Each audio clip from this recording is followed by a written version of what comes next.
You ask Tiger to solve. This deals with linear equations with one unknown.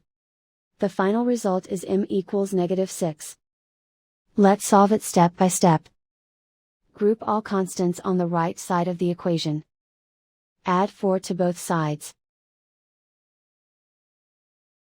Simplify the arithmetic.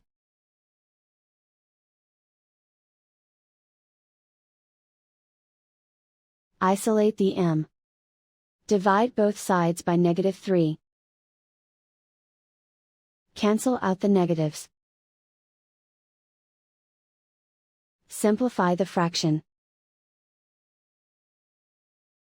Move the negative sign from the denominator to the numerator.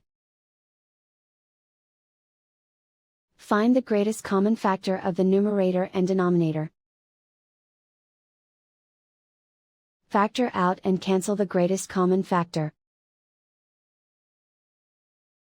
And so the final result is m equals -6.